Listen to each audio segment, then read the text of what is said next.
One. Thank you for joining us for the second session of Crew. We're going to be discussing onboarding. We have our presenter here, Michelle Fernandez-Gabilondo, who's joining us from ACU. I'm just going to go over a couple of housekeeping things. If you're able to, please, in your name, rename yourself, share your pronouns, and also the clinic that you're joining us from. That'll just be really helpful for us to keep track of who's attending the trainings and so on. I'm just going to share a little bit of the agenda for today. So again, we're having our presenter. We're going to do a short reflection on Mentimeter like we did last week. We're going to go into a breakout discussion after the training, and we're going to do a bit of reporting back and a short poll at the end just to track a little bit of your experience and what you learned today. Without further interruption, I'm going to go ahead and hand it over to Michelle. So I'm going to stop sharing my screen so she can share her presentation. Welcome, Michelle. Thank you so much, Andres, and welcome everyone. If everyone could just give me one quick moment to share my screen and we will go ahead and get started. Okay, so yes, we are going to be talking about onboarding. I believe the cohort for this crew session is it's similar, or maybe the same people that were here in the previous one. So one of the things was really wanted to expand on what the onboarding process is and integrate justice, equity, diversity, and inclusion into it, and just the importance of that organizational culture as you're bringing someone new into the organization. Also, I just want to say, as I'm going through, if you have any questions, put them in the chat. I don't know if you're able to unmute yourself, but if you are, feel free to jump in. I'm totally happy being interrupted. So that is not a problem. I just want to make sure to address everyone's questions. So just like a quick overview of where I'm from. So I'm coming here from the Association of Clinicians for the Underserved, also known as ACU. So we were funded by National Health Service Corps alumni. That is still very much at the foundation of what we do. But we have so many different programs, from suicide, safer care, vision services. We just started a JEDI program.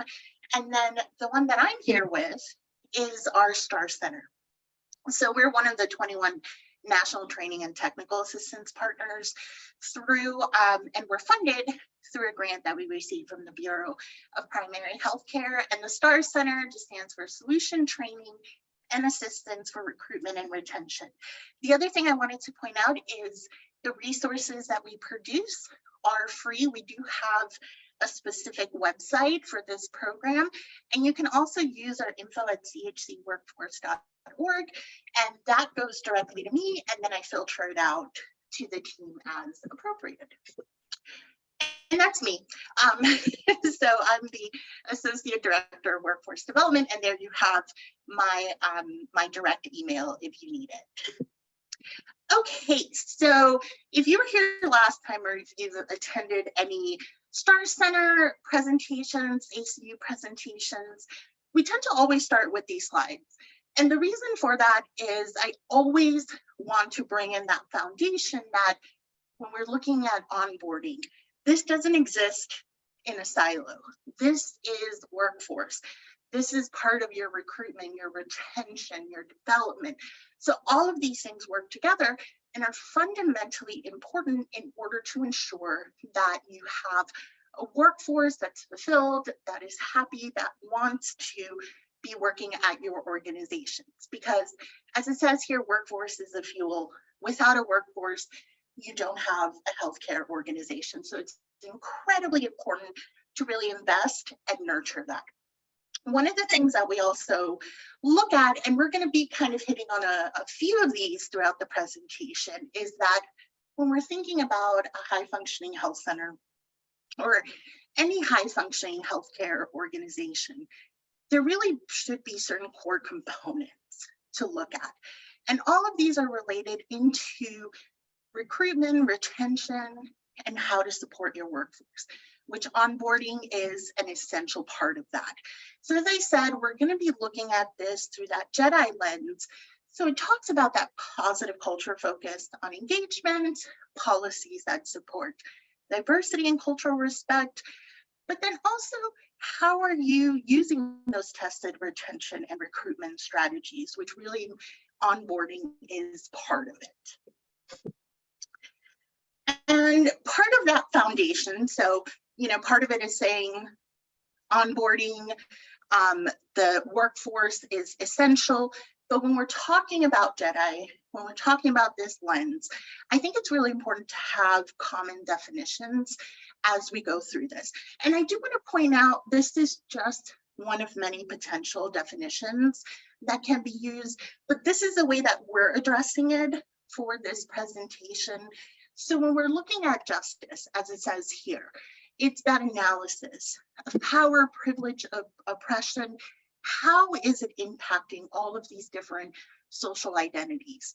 And this is a huge thing, because health centers and really healthcare was built on the foundation of supporting underserved populations, really coming at it from a justice lens. So it's very important that when you're developing an organizational culture, when you're developing any programs such as your onboarding, and you'll see in a few slides, when we talk about onboarding, this is a long process. It should be 6 months to a year. It's not orientation. So looking at these pieces is really important as you're developing. Equity, there's so much conversation around this. Not everyone has been afforded the same resources and opportunities. So how can we remedy that? And we don't want to think about equality, which is also very important, but we really want to look at equity, because everybody may need something different, and that is completely okay, to ensure that they are able to progress and really be the best staff member that they can be. Diversity, just fundamentally important. There's so many different social identities that someone can be a part of. And when you're onboarding an individual, it's really important to look at, are we bringing in a diverse workforce, and how are we then including them into our organization? So that goes into the last definition of inclusion, and it really is building that organization or system that is integrating these various populations. And you're not merely tolerating it, but you really expect these individuals to contribute meaningfully to the culture, and in many respects, sometimes even change the culture. So when you're doing onboarding, because it is such a long process, you're not assimilating someone into this, but you're really integrating them. You're bringing them into an inclusionary space. And that's why it's so important when we look at any of these workforce areas, that we need to think about them as a whole. Now, as we go through onboarding, I'm going to have some really concrete examples on how you can develop a program, what you can do, how can you put that JEDI lens. But the broader scope is that it's important to think about these things never existing in a silo. In onboarding, one of the crucial roles that it plays, it becomes that bridge between retention and recruitment. So you've gone through just interviews, job announcements, you finally found the right candidate. There's a lot of time and money and investment that goes into that. That final recruitment step should be onboarding, because this is now when you're bringing someone into the organization. But it doesn't work if you haven't developed retention strategies in your health center. So we look at various retention strategies at the STAR Center, but things like ensuring that you're living up to the mission and values of the organization. Do you have compensation equity? Do you have programs to develop people, career ladders? And as a matter of fact, even though this is a new employee that you're bringing into the organization, it's really important to already start that conversation on where do they want to go later on? What career ladders can we offer them? Because this shows the individual, wow, this organization is not just bringing me in, as another person who's going to be here, but they value me and they want to see where I can succeed long term. And of course, that cannot be done unless you also have that inclusive and equitable workspace. So what is onboarding? Most people, as I said, sometimes think about it as orientation, and that the two are not the same thing. Orientation is a part of onboarding, but it is something separate. So again, as I said, it's that process of integrating a new staff member into the organization. That recruitment does not end when that offer is extended and accepted. Again, this is that bridge of going from recruitment over into retention. It's an essential step. It begins the retention process, and it should continue throughout the first 6 months to a year. Now, we highly recommend that it is closer to a year than 6 months, because what a lot of the data shows is that a poor onboarding process is one of the reasons, or one of the main reasons, why individuals leave an organization within the first year. And as we know, we are all having, recruitment issues, we're all having workforce issues. So when you spend all of that time, all of that money, all of that effort to bring someone in, it's incredibly important to give them what they need throughout that first year.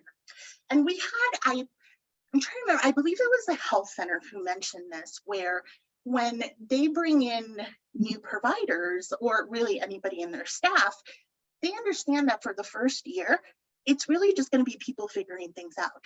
They're not going to be experts. They're not going to know everything. You shouldn't just drop them into the fire and expect them to succeed, because very quickly people are going to say, okay, I'm burnt out already. It's time for me to go. So the onboarding process is a way to also help mitigate that from happening. So what does onboarding involve? So as I said, orientation is part of it. The orientation really is that basic information that we get when we join any job. So the HR documents we need to sign, information about our benefits. When you do health insurance, you have to sign things. Even just letting the staff member know, here's where the bathroom is, here's where the kitchen is. If they're working remote, ensuring they have their computer, they have everything set up that they need to succeed. So that is that orientation part. Normally, that should only be about a week to 2 weeks. It really depends on just how much of those policies and procedures you need to present to the new staff member. Also, it is really, really important to set expectations during the onboarding process. And the reason for this is, again, as I mentioned, someone's going to come in. I mean, all of us in any new job, it takes us time to get used to what we're doing. But the more that you have the expectations of, in the first month, we expect you to meet this. In the 6 months, we expect you to be here. Making sure that there is flexibility and that the individual is getting the support that they need to meet those milestones, but ensuring that from the get-go, even part of the orientation, that you're talking to them about those expectations. And a big part of that will also introduce them into the organizational culture. So integration, and we're going to have a slide in a little bit that talks about integration is not assimilation. We talk a lot about what is the right fit, who is the right fit. I really challenge people to think about this differently, because when you're bringing someone in, you don't want them to just fit in and follow everything as it is. You want them to bring their experiences, their expertise, their diversity, their background.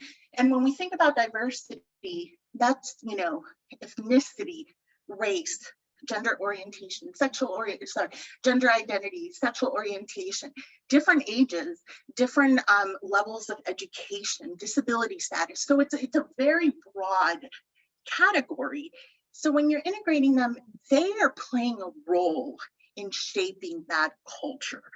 That is part of what the onboarding process should be. Checking in with them, asking them how things are going, what can be done better. those type of things. And then finally, it's the culture component. And as I talked about, this is so fundamentally important because every single one of us in our organizations, we have a certain culture. And I know change can be scary and people can be resistant to it, but we still have a culture. Culture changes as people come and go.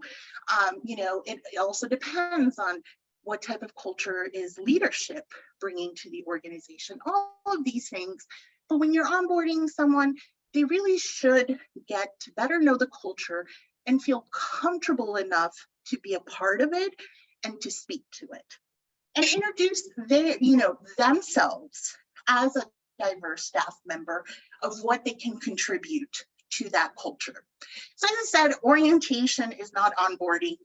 I already talked about this, so I won't go a little bit more into it, but again, orientation, those policies and procedures that we need, it's short, right at the beginning of the job.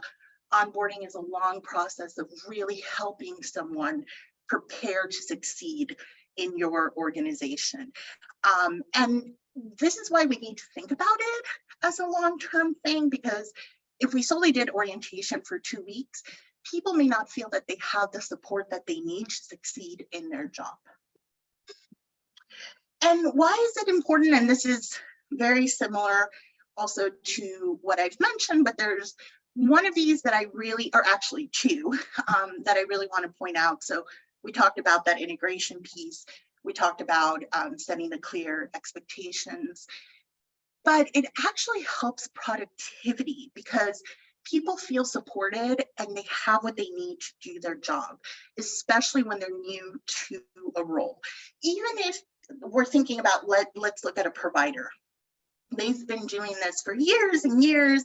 They know their specialty, they're excellent clinicians, but it's still a new organization. There's so many things that you need to know that go into that organizational culture that the more that we can support it, people are able to feel that they can be productive and really excel.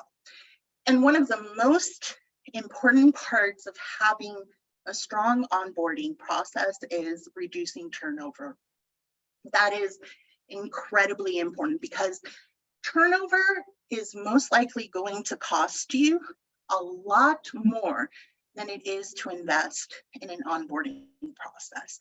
Losing someone, especially again, after you invested so much, is a very, very high cost. Not also to mention how long or how much of a cost it may take to get somebody else to replace that individual. Now, one of the things that I say also with onboarding is some people are not going to be right for the organization. Either the organization recognizes that or the individual themselves. So it's okay if throughout the onboarding process, people realize this isn't right for me, but really it is about, again, trying to reduce that turnover.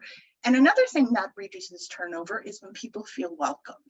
When they see a diverse workplace that is equitable, that is really focused in on those justice principles, and it is inclusive. Again, people want to feel that they're in a supportive workplace and they belong.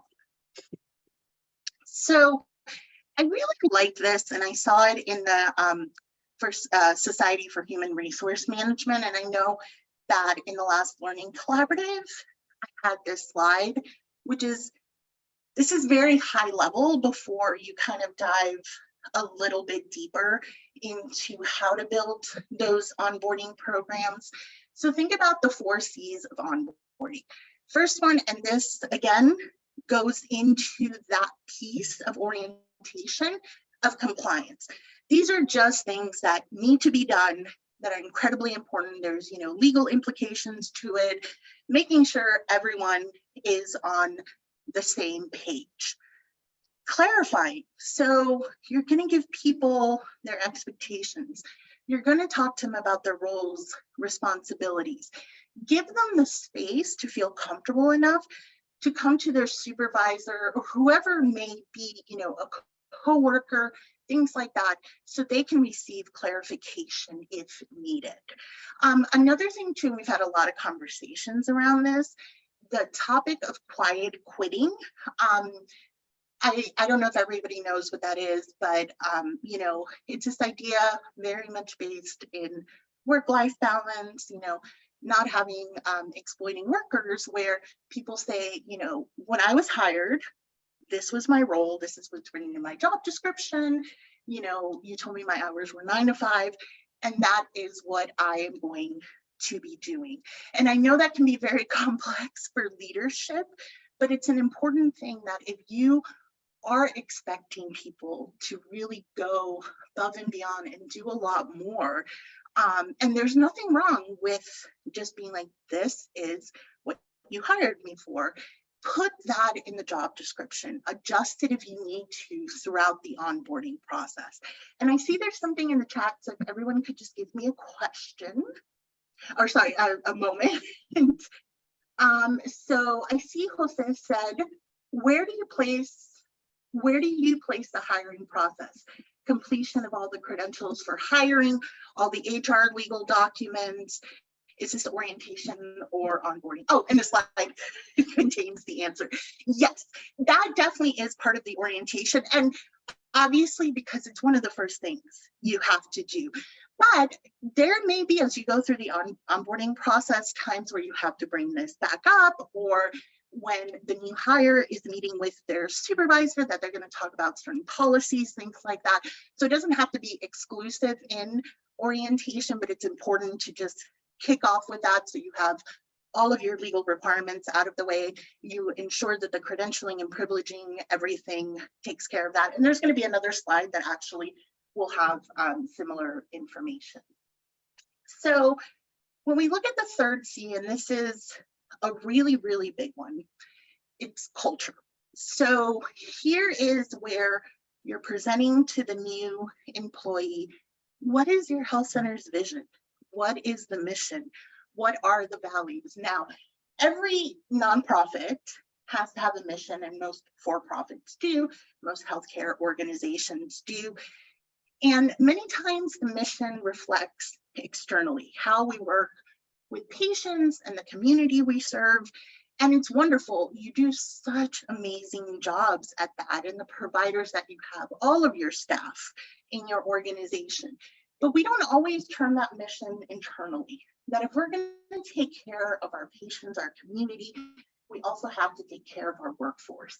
So that's that part when you're doing the onboarding, to ensure that your employees, especially the new ones, know that you live your mission, you live your values.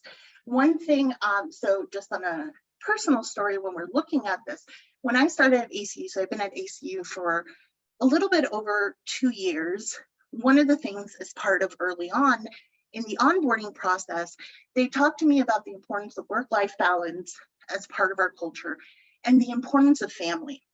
About 2 months in, 3 months in, my dad had a stroke. And I was like, I just started, but I have to go to Florida right now. And I think that if that had not been expressed to me, I would have been incredibly nervous going to my brand new supervisor who just met me to be like, hey, this is a really bad situation. I'm going to have to right now spend a few months in Florida.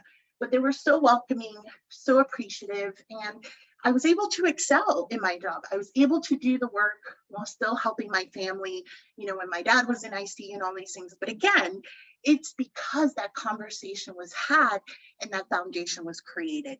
And then finally, connections, you know, anybody coming into a new organization, sometimes you may know people, but that's not always the case. And we spend most of our day at work. So those interpersonal relationships, the community connection is so important. So when you're onboarding, giving people time to simply talk to their coworkers, you know, if everything is work, work, work, they're going to feel disengaged. Having them go out in the community to meet the patients that are being served, to understand the community, especially if they're not part of that community. We also recommend even setting up like a buddy system so that the person doesn't always feel like, oh, I have to go to my brand new supervisor, I don't know how comfortable I am, that they can go to another coworker that is doing either the same or a similar job as them to assist them. Oh, and there we go. So It's also really important for any program you build. You need to think ahead of time. You need to think about what are the outcomes that we want to achieve. And these are some questions that you can ask yourself as you're developing that onboarding program. You know, what is that impression that you want to give the new hire from the very first day? When they walk away from the first day, what do you want them to see about your organization? What do they need to know? Again, there's a lot on culture, but it's just incredibly, incredibly important. How are you introducing them? Are you letting them know everyone's role in the organization? This is also really important. One of my past jobs, I think it was my second day when I started, I had met with so many different people. So that was part of the orientation, early onboarding that they did, but they didn't really tell me the role of who was, who I should go to for what.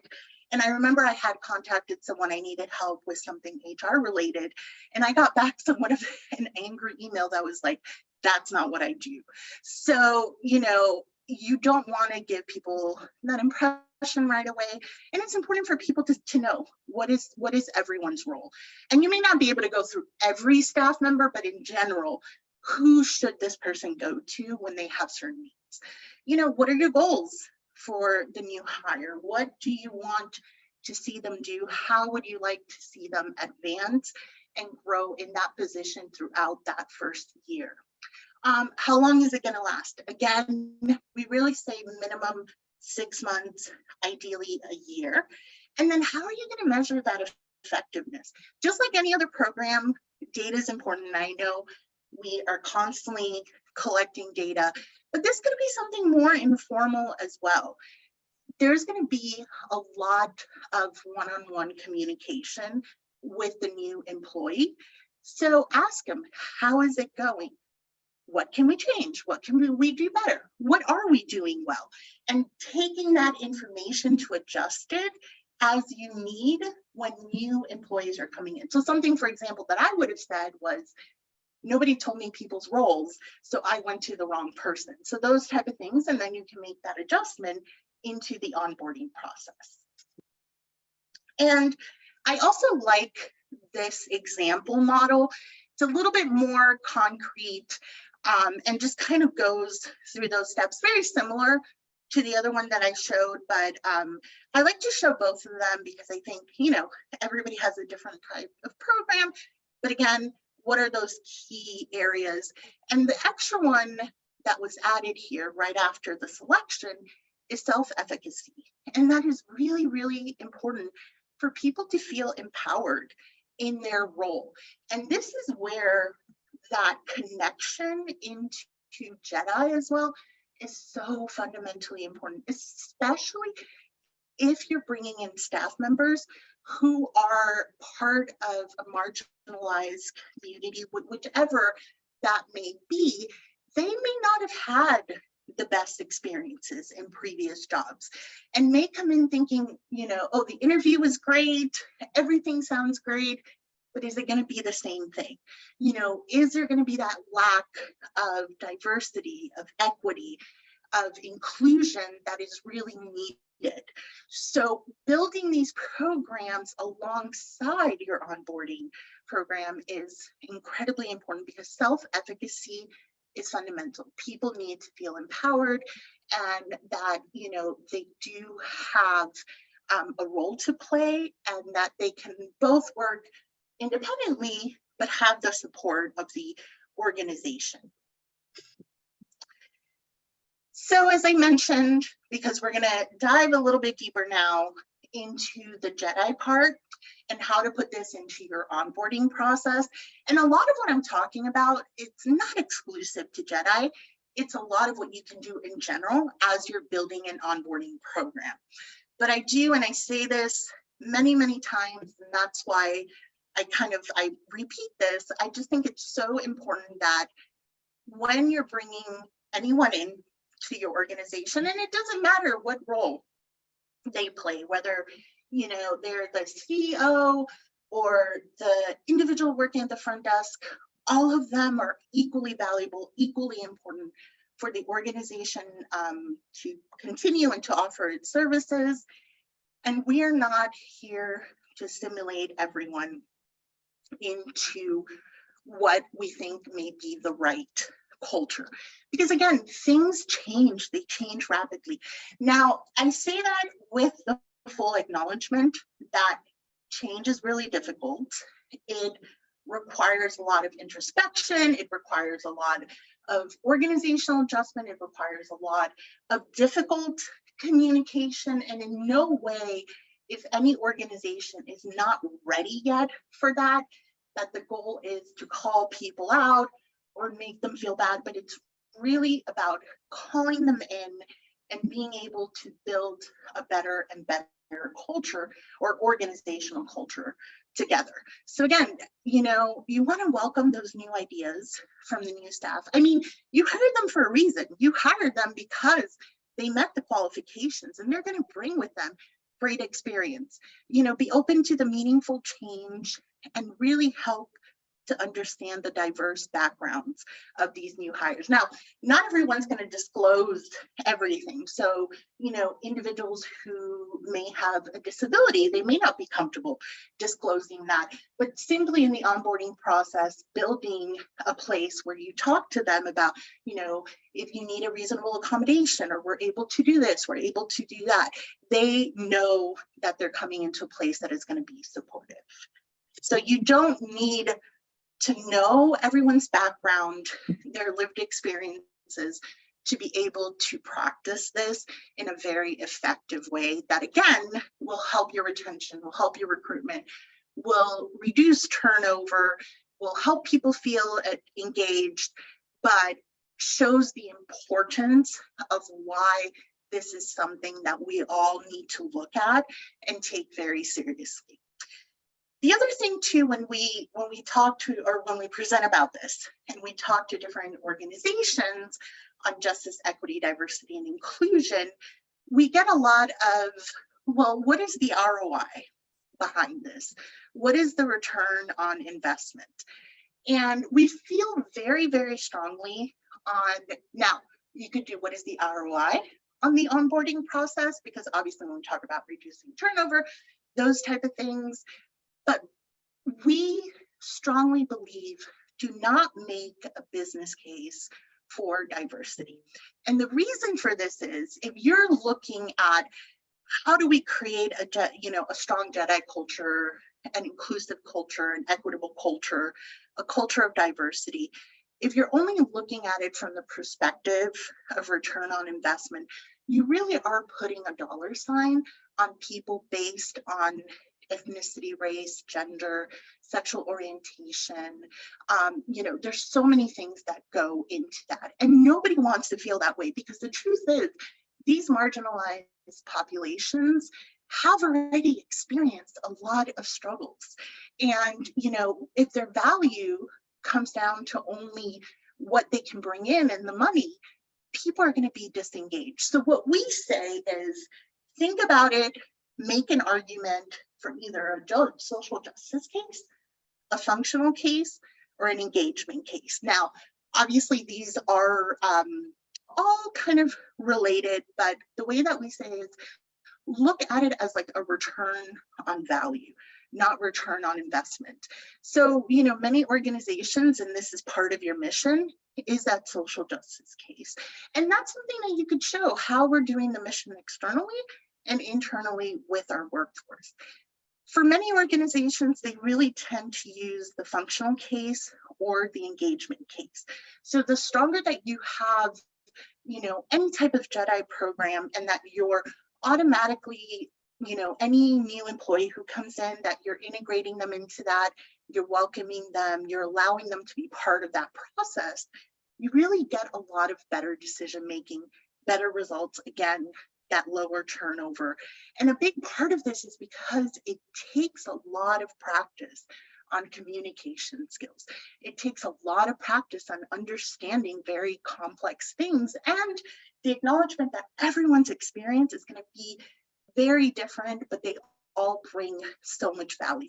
And then for the engagement case, and this is a key part throughout the onboarding process is that the more that you have this type of culture set up, the more that you're bringing people in when you're doing that onboarding process, you're going to have more collaboration. People will feel more committed to the organization. You know, we talk a lot about the complexities, especially in community health centers, of how are we able to keep up with the compensation of other organizations. Well, one way is really to build this engaged, strong, Jedi-focused culture that you're introducing to people from the get-go. There's a lot of innovation, dedication, team support, you know, and people leave jobs, yes, for money, and that's incredibly important. We talk about compensation equity as a fundamental thing. And when you're doing onboarding, talking about compensation is incredibly important to do as well. But people also leave bad culture and they stay because they're in a culture that is supportive, just like they do if you have a bad manager or supervisor and things like that. Also, and in saying that, the onboarding process can help sometimes identify, you know, those managers and those supervisors who may need a little bit more support, a little bit more training, because, you know, that may not be their strongest of when they're bringing someone into the organization. So as, you know, any healthcare entity, it helps you to see that. And those who are already part of your staff, how can you support them as they're supporting the new hires? So the next 2 slides, I'm going to go through some practices to consider when you're building an onboarding process that has that Jedi lens. So, and this again should, the first bullet point should be part of the orientation, but something that continues throughout a discussion. You need to talk to your new hires and actually all of your staff, but obviously we're talking about the onboarding process, about what does Jedi mean to your organization and how it is applied. So a lot of times we all know this is important. We talk about the importance of this, but staffers may not always see what is the actual application that the organization is doing to make those needed changes. So as you're building that onboarding process, you have to show not just what it means, but how you're applying it, and welcome that new hire to be part of that application process, of that process of creating this fundamental change. Create a separate Jedi specific onboarding session. That is really important. A lot of these things, you know, they take time. You know, not everybody may be ready or feel comfortable. So how are you creating that for them? We recommend for any new hires as they're coming in as part of the onboarding process, to do a Jedi training that everybody in your staff takes. And that's just part of it. That just shows this is the way we view this. This is what we're doing as an organization. And that training should also go with the hiring managers, supervisors, anybody who has that manager, supervisor, leadership role, so that they're trained in it. So when they're bringing someone in and either they're training them, talking to them about this, they really know the best terminology, the best practices, all of those things. You know, coach existing staff to embrace and support new hires. I think sometimes, especially if there was a big workforce change, sometimes people are really, really hesitant to embrace someone new. And that's just part of it. Or some people are super welcoming. So it really, you know, just depends. But it's important to embrace and support those new hires. And this is why in your onboarding process, giving people time to go to lunch with their colleagues or to have informal conversations with them, all of those things is really important because they'll feel that support. But again, your staff needs to know sometimes, how can we really build this? You know, inform your new hires about internal and external employee resources or affinity groups that may be available. A lot of organizations are doing this now where they have Jedi affinity groups or affinity groups for people of many different cultures, all different types of diversity. And again, it's just to let them know, you know, if this is something you want to join, this is available. and we'll support you in that. And the more that people know about resources, so for example, internally, what are those policies against discrimination? External resources could be, in the community, where are places that can help support you understanding cultural differences, cultural humility, those type of things. As I mentioned as well, assign a work buddy. Now, one thing that's also really important is, especially with marginalized populations, oftentimes, you come into an organization and you're paired up with someone who is at a higher rank than you, or is your supervisor, or also has such a discrepancy of what your lived experience may be. So you really want to be strategic on who you're joining together. But because things are, sorry, my coworker was waving goodbye to me. Oh, I'm sorry, what was I saying? Yes, because it is difficult sometimes to find the time to be a work buddy to someone. Don't just assign someone if they're not comfortable with it. See who wants to do it. A lot of people really enjoy it. They really like it.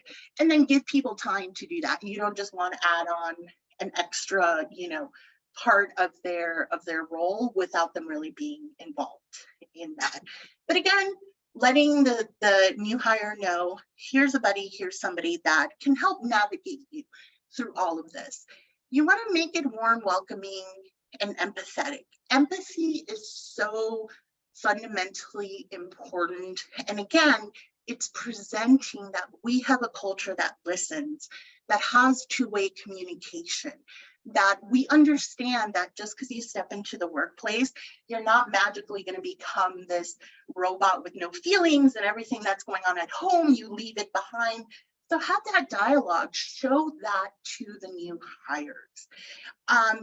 It really is that preview into the culture and how you're adopting Jedi principles. Now, it's also incredibly important, so you want to build this in to your onboarding process, is to ensure that you have regular check-ins with the new hire. So we say 90-day check-ins, so that would be a few check-ins throughout the year, but it doesn't have to be just that. You should start off with like the supervisor doing one-on-one check-ins, probably on a weekly or every 2 weeks, and then taper that off.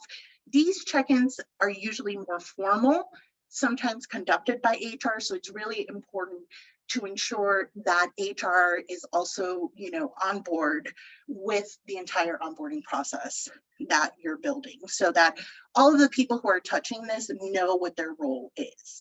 And then you need to set the tone that inclusivity is everyone's responsibility.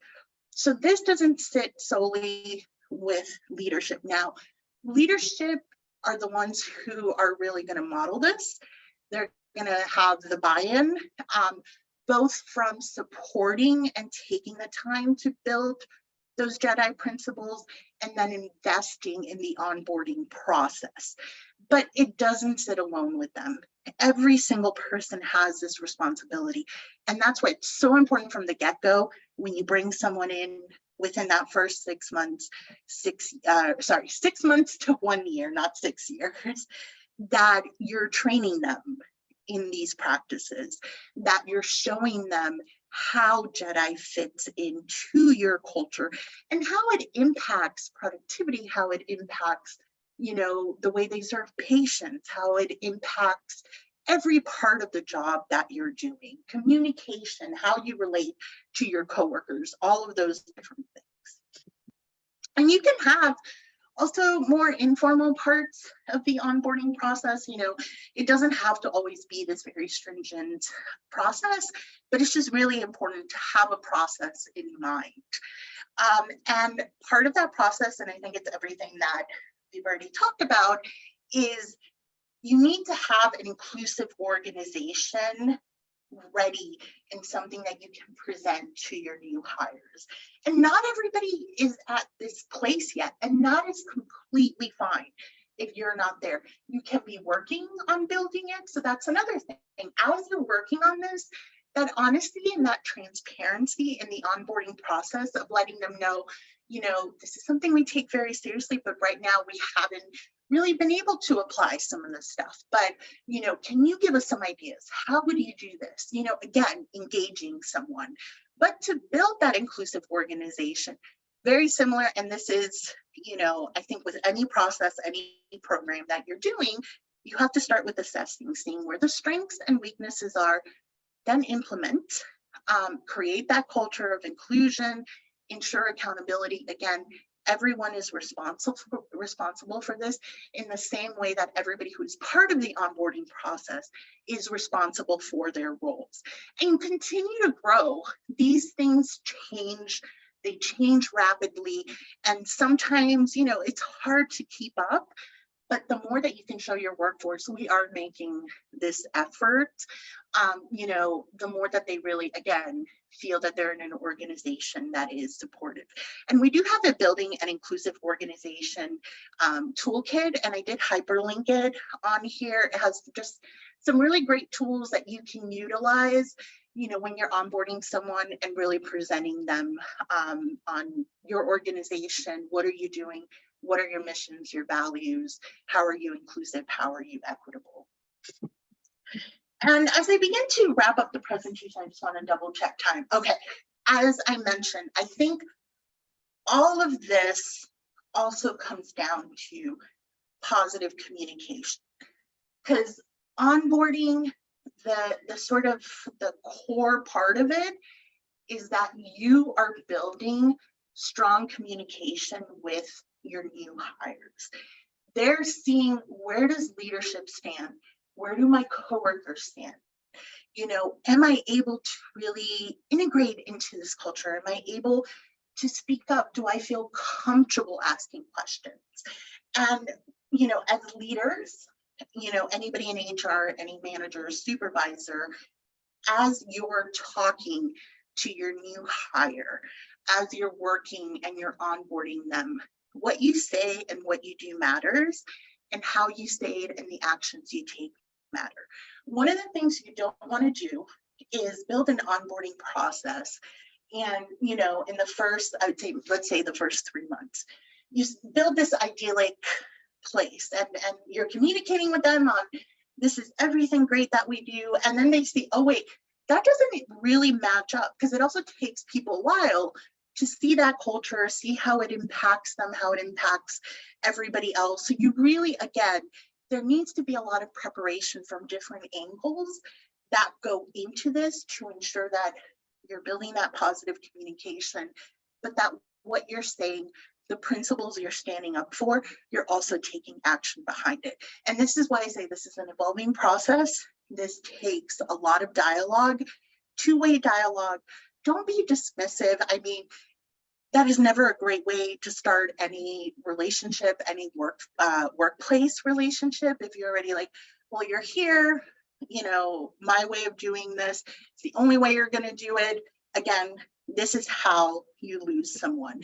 And I always just really like the strength-based perspective, because again, people who are coming in, you've hired them for a reason, and they're bringing in so much value to your organization. So highlight those strengths for them.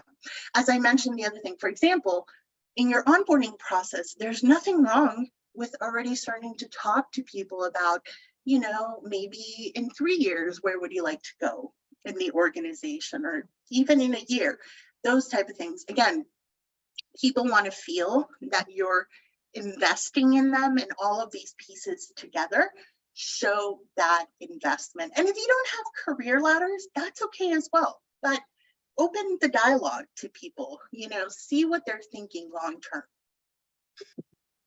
And then this is, I believe,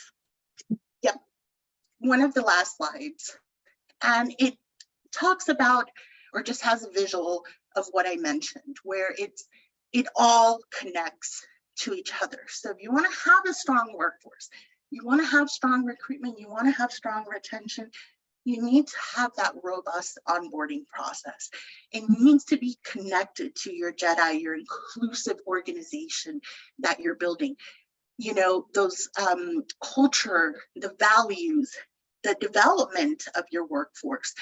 And all of this also links back to a culture of wellness. Again, when people feel listened to, when they feel that, you know, they're respected, that they aren't just another number in the organization, but really they are a contributor, you know, someone who is bringing in value in so many different ways, that supports wellness so much. So part of your onboarding process also needs to look at that you're looking at this from a long-term perspective. So you're looking at this long-term, how do we keep someone, you know, because again, it's expensive to hire.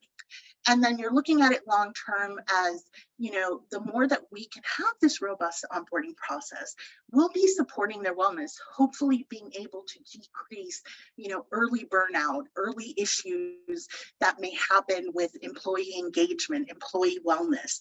And for people to feel engaged and well, it means that they need to be in a place that is equitable to their needs and that is inclusive to who they are. And then I just wanted these last two slides. It really covers what we covered before, but I wanted to put them in here. I had them in the presentation last time. And this is where, if you see in the bottom one, it says credentialing, privileging, and licensing for providers. That's one of the activities that is involved. Again, this is something you want to do in the orientation process, unless there's any delays, and then you can, you know, take care of that later on. But again, onboarding, you're building relationships, you're letting people understand the organizational culture and contribute into it. That orientation of all of those things we need to know, because if we don't know how to use the EHR system or how to use, you know, what are policies, procedures, you just feel kind of lost. Again, the communication component and the integration into the community. Who are they serving? And whether this person's a provider or not, all of them are still serving the clients who come in. And then finally, just a few tips. Again, it goes back to those practices.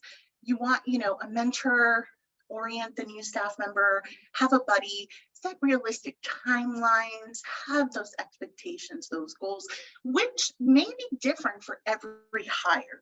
The expectation and goals don't have to be a one size fits all in the onboarding process. So work with your hiring managers, work with your supervisors who are going to be overseeing this new hire. What are those expectations and goals? Arrange for social interactions. We're social creatures. You know, we like to know that we get along with our coworkers. And I said this in other trainings, nobody wants to work in a place that sucks. And I know some people are like, oh, that's very, you know, sort of forward to say, but it's true. You want to know that you are welcomed. And this is the other thing I mentioned, conduct those check-in calls and meetings. And this is with the direct supervisor. So those 90-day check-ins, those can be more formal with the supervisor or also with the HR. Opportunities for peer interaction, provide resources, provide support, and then provide that JEDI training as part of the onboarding that you're doing in your organization. And I see that there is something in the chat. Oh yeah, so thank you, Andres. Yeah, all the slides are going to be shared, and I sent it over. And then it said, in the healthcare industry, is credentialing a function of the HR department or to the CMO office or others? So that's actually a really good question. And I used to work with credentialing and privileging. It is different in every organization. Normally, the way that I've seen the process is HR does that, you know, the sort of beginning steps of it, asking the provider, you know, what they have, all of those things, where they need to be credentialed, all of that stuff, but also working alongside the CMO. But oftentimes what I've seen is that it does fall with the HR department, just because it is one of those sort of, you know, ready, set, go things that you often need in your orientation, just because you need it in order to ensure that the provider can do the work that they're doing. So I hope that that answered your question. Okay, and then these are other resources that we have in the STAR Center, so you're more than welcome. All of them are hyperlinked, and if you need to get in contact with me, you can use any of these different contacts, as well as my email that was in one of the earlier slides. Yeah, so Alma said in our organization, HR credentials of providers. Exactly. I think sometimes the CMO is involved depending on the situation, but usually it falls within HR. And then that was it for me. I don't know if anybody had questions. I know I went right up to the hour. So Andres, I don't know if we have time for any questions if people have it. Yeah, definitely. Yeah, if folks have any questions, feel free to type those in the chat or unmute yourself and you can ask the questions directly, to Michelle. And I see that Rosemary and Alma also said the same thing. Yeah. So the CMO chairs the credentialing committee, but the operationalizing, I guess, would be the word, would fall under HR. But again, if that doesn't work with your organization, that's perfectly fine. And Daisy, thank you so much as well.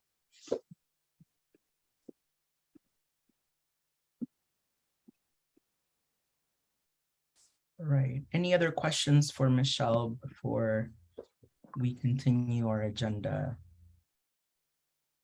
All right.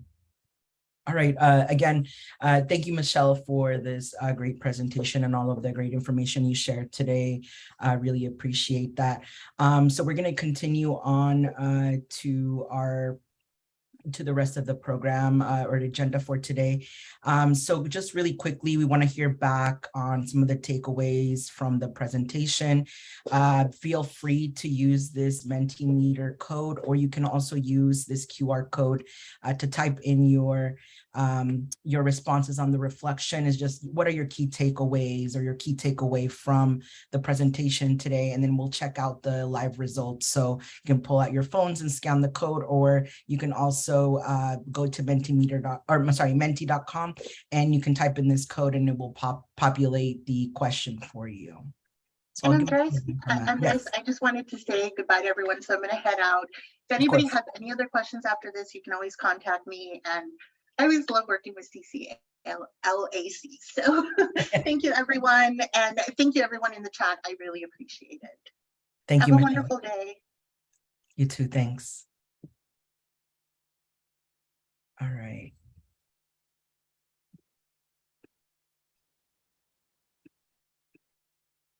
All right, here we go. I'm gonna give like one more minute for you all to type in your reflection here, and then we'll pull up the results in a minute.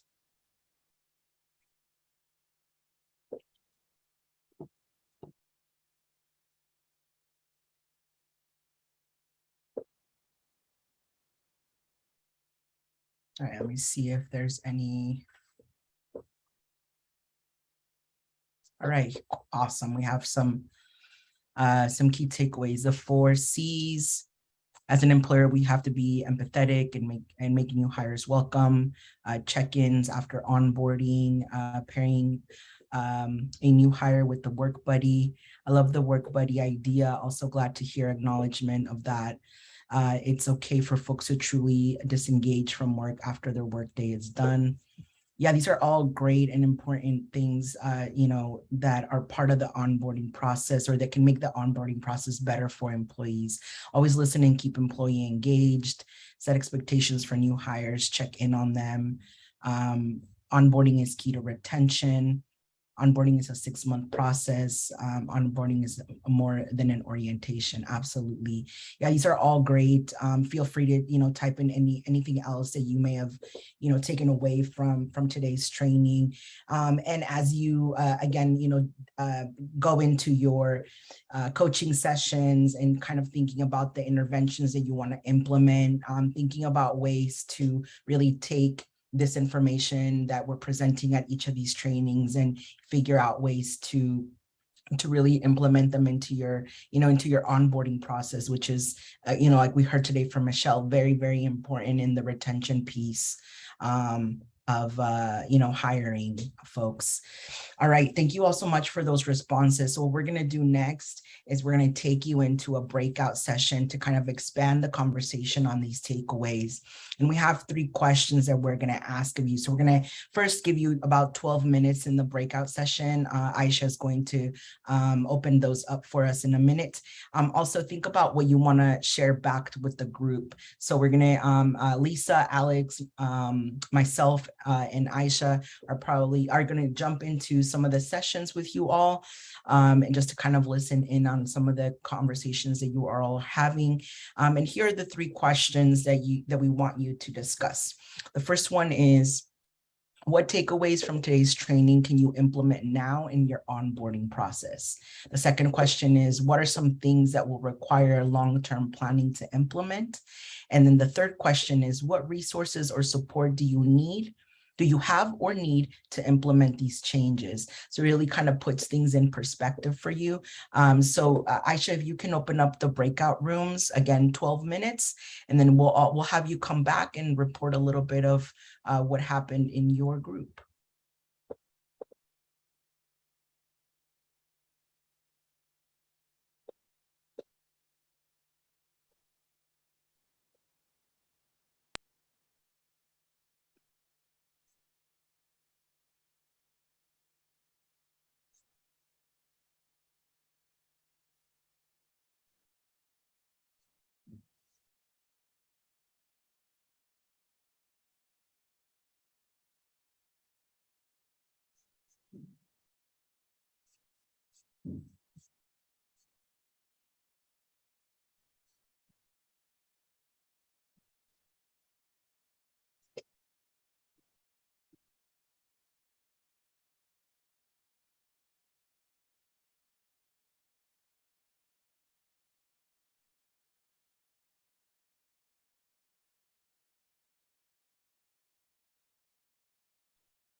All right, looks like we have 2 folks. Are you all having trouble getting into the breakout rooms?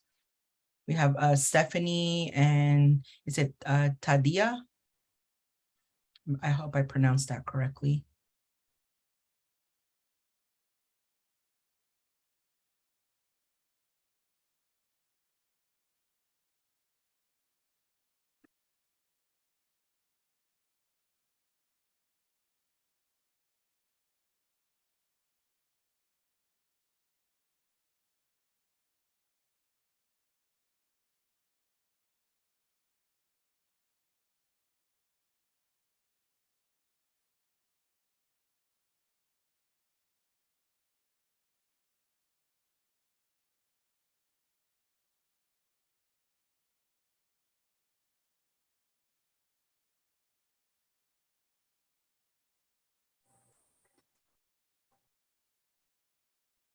Hello.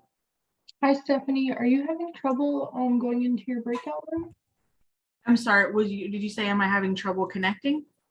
Yeah, to the breakout rooms. We just moved everyone into breakout rooms. Oh, my phone has been blowing up, so I was on a phone call. So I don't think I clicked to join. That's all. You can put me in one though. I'm available now. Okay, yeah, for sure. I'm putting you into breakout room 1. Sure.